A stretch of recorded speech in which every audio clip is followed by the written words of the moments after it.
Nowadays, his research is into string theory, supersymmetry, and supergravity. He's authored 2 books. One in particular is called Superspace, or 1001 Lessons in Supersymmetry. The other one is in Italian, which I'm not going to attempt to pronounce. But he's received honorary degrees from Georgetown University, Loyola University of Chicago, and the University of Western Australia. For all of his great achievements and wonderful works, he was named recipient of the National Medal of Science in 2011, although he didn't actually receive the medal until 2013. But now he serves on President Obama's Council of Advisors in Science and Technology. So when he's not hanging out at the White House, he actually is an actor nowadays. Many of you have probably seen him on either Verizon commercials or the more recent TurboTax commercial. And he's actually told us over breakfast this morning that he's also played Einstein, I guess in a recent play in New York City. So without further ado, please let's welcome Professor James Gates.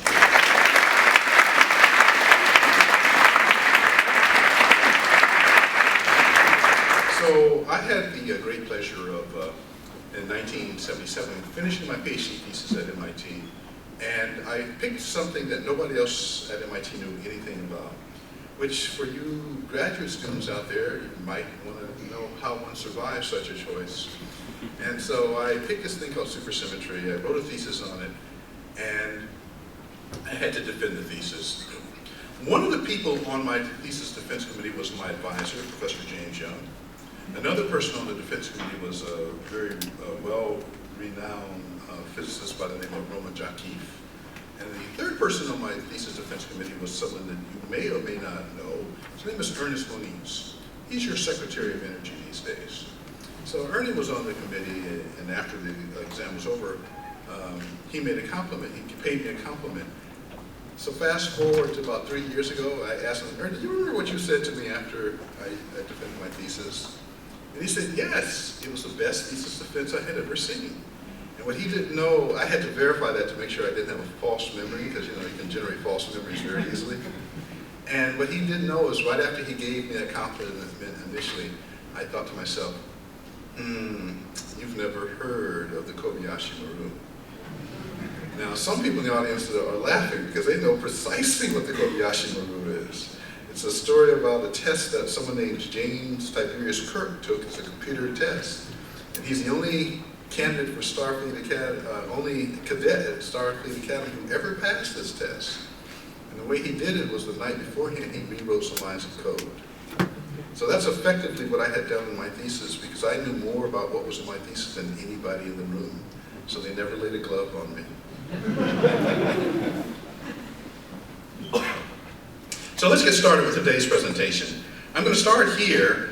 This is a product that I produced with a teaching company some years ago. It's supposed to be about string theory, but what it's really about is physics, not string theory. You might say, well, gee, aren't they the same? Not quite, not quite. In this, I began to develop something I call my buckets list. It's things that I wanted to see. This was done in 2006. These are things I had wanted to see within a decade in the future come true in physics. So the first one was the Higgs boson, and yeah, that was found in 2013, July the 4th. I like to say that Higgs boson was born on the 4th of July. And then in February 11th of this year, gravity waves showed up, so we're doing pretty well. The third item on my list is something called superpartners. I'll say a few words about that. It hasn't happened yet.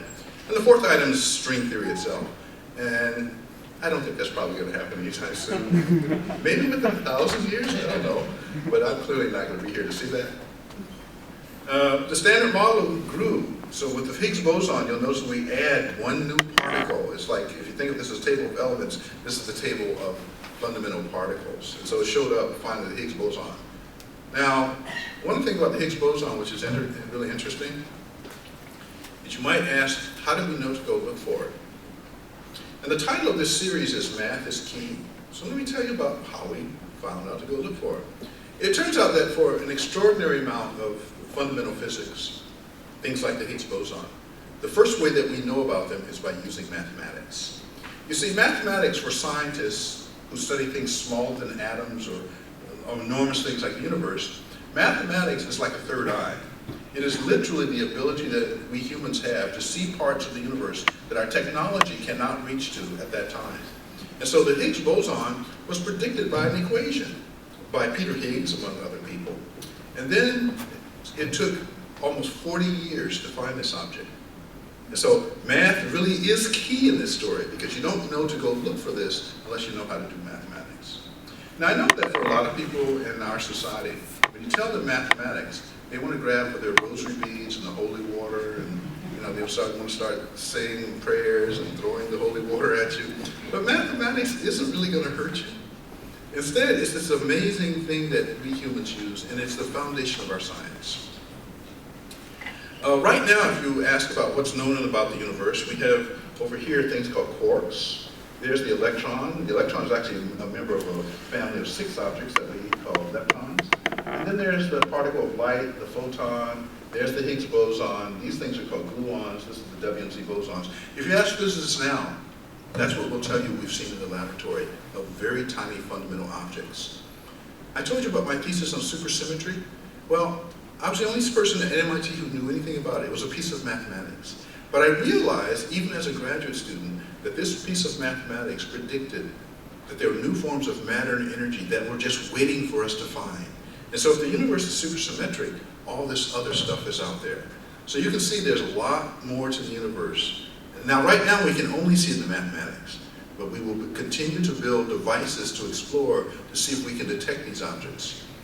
So that's how mathematics works as a key in physics. It is, in fact, our third eye. Let me go back to 1965. It was 1965, Penzias and Wilson discovered that if you build a big microwave detector, microwaves, just like you cook with in the kitchen, you heat up food and everything, microwaves, right? They built this big microwave detector, and this thing is actually several stories tall. This is about the size of a person here. This was in Homedale, New Jersey, at the Old Bell Labs. And they built this thing to detect microwaves. It's open to the air. And they noticed that even when they went broadcasting something into that open area, they got a signal. Now this puzzled them. Why were they getting a signal? And so for a while, people thought, gee, that's crazy, what's going on? So someone finally had a bright idea. He said, well, the source of the signal must be pigeons. And you were like, how do pigeons generate microwaves? They didn't have any microwave others. So how are the pigeons doing that? Well, it wasn't that it was thought that pigeons had microwaves, but it was thought that maybe pigeons were going into this area and doing what pigeons do. And that the thermal signature from the droppings were what was being detected by the device. So they cleaned it all out and put a big net so the pigeons couldn't get in, and they still saw the signal.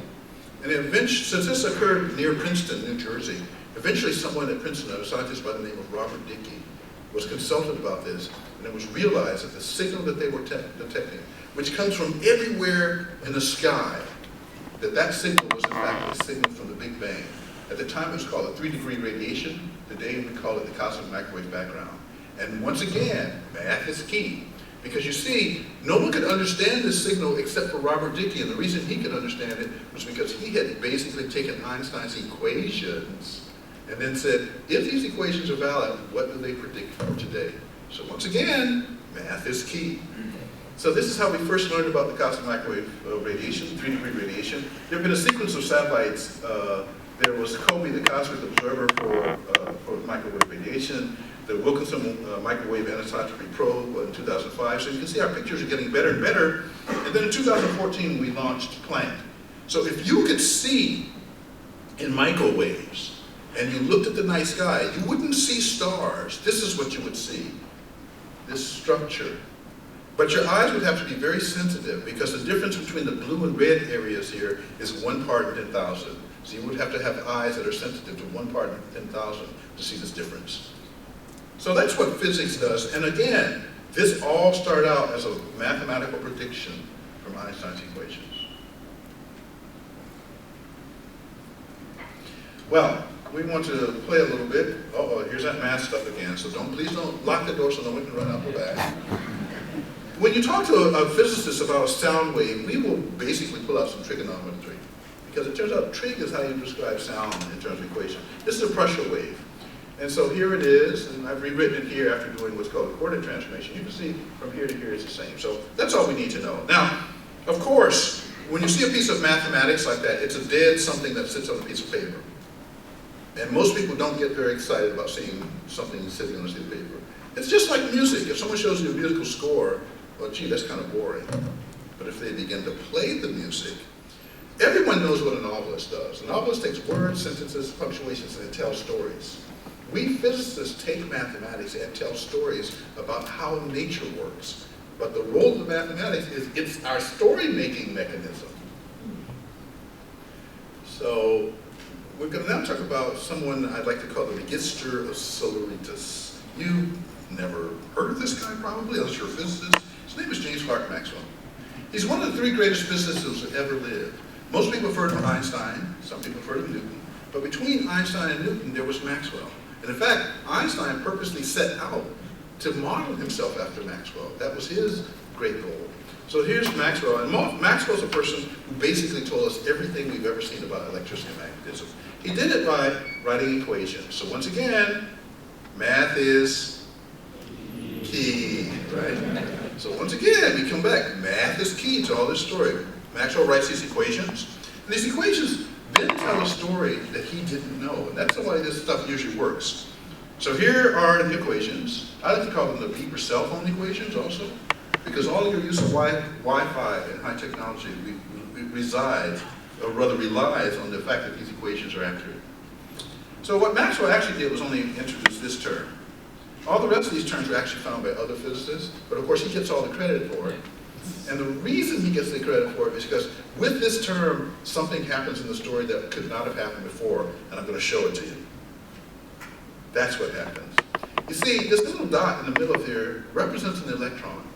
These green lines that you see going out from it represent the electromagnetic field. And what Maxwell's equations with this term says that if you move the electron, it causes waves to move out along the electromagnetic field. These waves are waves of light. They travel at the speed of light. No one before Maxwell knew that if you took a magnet and battery and did something to them, you could generate these waves of energy that would go flying through space. Now, having made this discovery by using the mathematics, another scientist came along by the name of Heinrich Hertz, and in 1888 said if these waves are out there flying around, even though I can't see them, I should be able to measure them. And he built a device and he measured these waves. The next person in our story was a guy named Marconi. Because Marconi figured out that if these waves are out there flying through space, you should be able to use them to send signals. And that's how we got radio. And from radio to your Wi-Fi, there is a direct line. So once again, math is key, right? So we keep getting this stuff, and it's coming because we use mathematics. If you use mathematics, you can see the world in a different way. What I've done in this transparency is actually use the equations for the photon. And I've teased out the fact that if you use that mathematics, what you figure out is that a photon is really, can be thought of sometimes as a set of rings together with a bunch of stars that move together through space. You also can find that this mathematics predicts that light has properties that are unlike our marching soldiers, in particular helicity, which is a kind of winding motion that light can perform. That's what Polaroid glasses are all about, because they take advantage of the fact that polarized light is different from ordinary light, this winding light. So you can get right moving or you can get left winding modes. All of this comes out of the mathematics, and nobody knew about polarization beforehand, except it turns out that there are people who can actually see polarization. It's something called Heidegger's brush. It's a very unusual condition in humans, but some people can actually see polarized light without the aid of polarized glasses. But they are so rare in our species as to be almost non-existent. So this is what the mathematics for polarized light looks like. Let's see, more of that math stuff. So again, trig functions. And here I've written it what I've done here is I've written mathematics that's appropriate to those ring star view of the photon. It's what's called cylindrical coordinates by those of us who do such things. And you'll notice there's a difference in the two forms of the answer. There's this extra thing here that was not up there. And if you look back at the sound wave, that extra thing was not there either. So it turns out that this extra dependence here is trying to tell us something about the spin of the radiation that comes to us. The reason that sound waves have no extra term is because they have spin 0. The reason there's a 1 here is because the photon is a spin 1.